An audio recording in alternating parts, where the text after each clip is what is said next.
En l'espace de 2 décisions, le climat a complètement changé. Ce qui semblait être une évolution encourageante pour de nombreux croyants cède rapidement la place à de nouvelles inquiétudes. Et la question devient inévitable. Quel est le vrai visage de Rome? Car ces deux mouvements ne peuvent pas signifier la même chose. Santiago Martín, prêtre et commentateur très suivi dans le monde hispanophone, s'est exprimé ces derniers jours sur ce sujet. Son analyse est pertinente et mérite d'être suivie pas à pas. Comme toujours, nous la présentons pour ce qu'elle est, son opinion. Commençons par la première étape. Mi-juin, le Vatican a clairement refusé d'accueillir l'Église allemande. Dans une lettre datée du 17 juin, le cardinal Roche a rejeté la demande des évêques allemands d'autoriser des laïcs à prêcher pendant la messe. L'homélie, a-t-il écrit, est une partie intégrante de la liturgie, réservée aux prêtres et aux diacres. Pour ceux qui, en Allemagne, s'opposent au chemin synodal, selon processus de réforme qui a abordé la question des bénédictions pour les couples non hétérosexuels, du sacerdoce féminin et des ministères laïques, c'est un soulagement. Rome y met enfin un terme. Puis vient le deuxième mouvement, et tout change. Quelques jours plus tard, le Vatican a nommé un nouvel évêque pour Eichstätt, en Bavière. Il s'agit de Christian Wurz, jusqu'à récemment évêque auxiliaire de Fribourg. Et ici, l'important n'est pas le nom, mais l'histoire qu'il véhicule. Wurz n'est pas un modéré comme les autres. Il a voté en faveur des thèses les plus controversées du chemin synodal, depuis la bénédiction des couples irréguliers jusqu'à l'ouverture du débat sur le sacerdoce aux femmes. Il y a ensuite ce détail qui fait toute la différence. Le diocèse d'Eichstätt était dirigé, jusqu'à la démission de son évêque, par un prélat fidèle à la doctrine, l'un des rares en Allemagne à s'être publiquement opposé au chemin synodal. D'après le récit de Santiago Martín, cet évêque avait démissionné, déclarant ne plus pouvoir supporter la pression. À présent, un homme proche de cette ligne lui succède.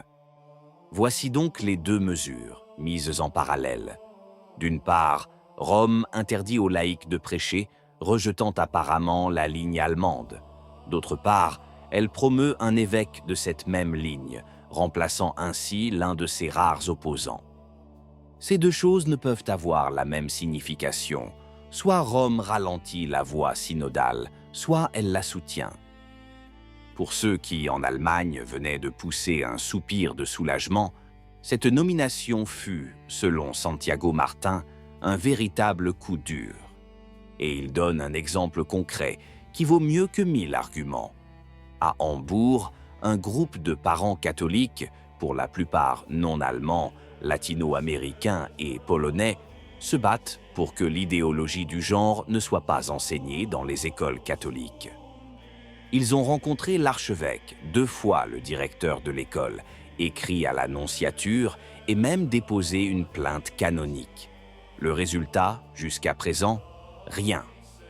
Pour certains, observe Santiago Martín, c'est cela la synodalité, l'écoute. Mais écouter qui? Ceux qui pensent comme eux. Les autres, les parents qui défendent leurs enfants, ne sont absolument pas écoutés. Et c'est là que le contraste devient saisissant. Tandis que la fraternité Saint-Pie-X est excommuniée pour sa fidélité à la tradition, les partisans de la ligne allemande sont promus. Santiago Martín le dit sans détour, ce sont précisément ces épisodes qui donnent des arguments à ceux qui ont quitté Rome. Vous voyez, disent-ils, on nous excommunie et ceux qui font ces choses sont même récompensés. Cette chaîne ne soutient pas cette thèse. Le pape reste le pape et le schisme n'est jamais la solution. Mais face à de tels faits, il est difficile de balayer cette objection d'un revers de main. Il y a ensuite une troisième initiative, plus subtile, qui repose entièrement sur les mots. Le cardinal Castillo, archevêque de Lima, après une audience avec le pape, s'est dit satisfait. L'Église progresse vers l'unité dans la diversité. Dit comme ça, c'est une belle phrase. L'unité dans la diversité. Qui pourrait s'y opposer? Mais Santiago Martín nous invite à nous arrêter et à nous interroger sur son véritable sens. Si l'unité dans la diversité signifie que la messe nouvelle et la messe traditionnelle peuvent être célébrées librement, alors c'est une bonne chose. Si cela signifie que ceux qui souhaitent recevoir la communion sur la langue peuvent le faire sans humiliation, au même titre que ceux qui la reçoivent dans la main, alors c'est juste.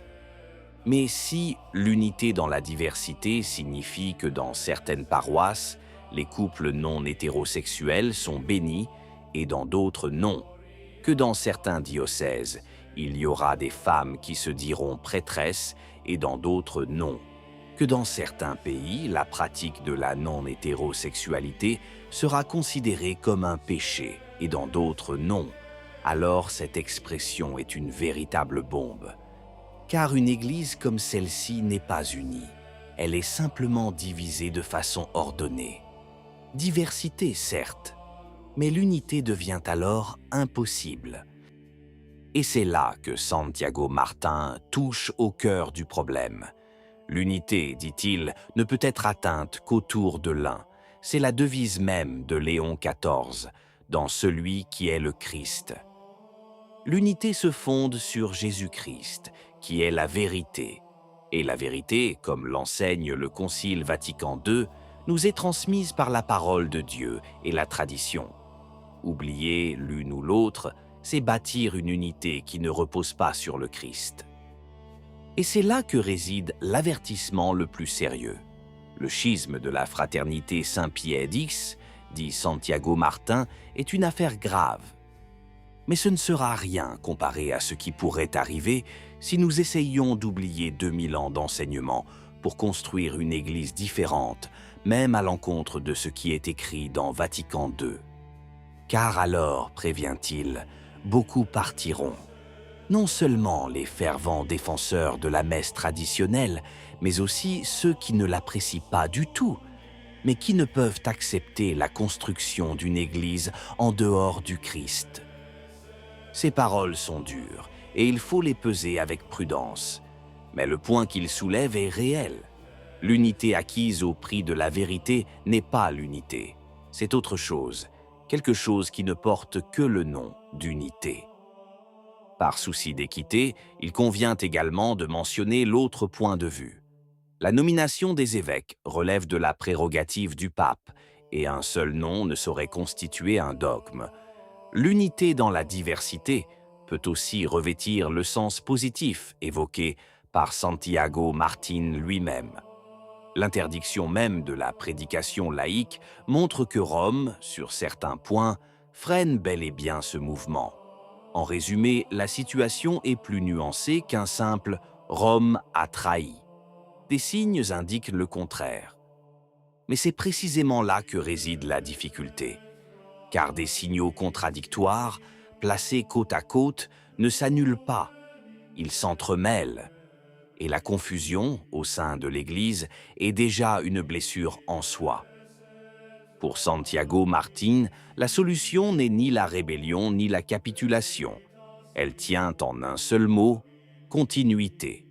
Le Concile Vatican II, interprété à l'aune de l'herméneutique de la continuité évoquée par Benoît XVI, non pas comme une rupture avec le passé, mais en harmonie avec lui. C'est de là, dit-il, que l'on peut véritablement œuvrer pour l'unité et proclamer le Christ avec force. En dehors de cela, toute unité est fragile, car elle repose sur du sable.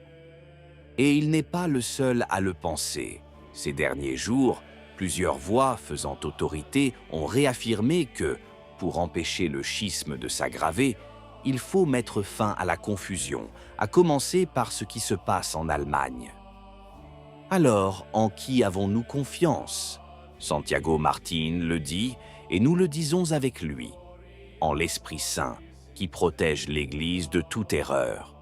L'Église est indéfectible, et aucune confusion humaine n'aura le dernier mot. Mais la confiance n'est pas de la passivité. Elle implique d'œuvrer pour que l'Église reste fidèle au Christ et de prier, en particulier pour le pape, afin qu'il nous guide avec clarté en ces temps troublés. Car le véritable antidote au schisme à venir n'est ni une nomination, ni un document. C'est le retour à l'un, au Christ, le chemin, la vérité et la vie. Tout le reste, sans lui, n'est que diversité sans unité. Qu'en pensez-vous? Si la vidéo vous a plu, laissez un commentaire. Amen. Que Dieu vous bénisse.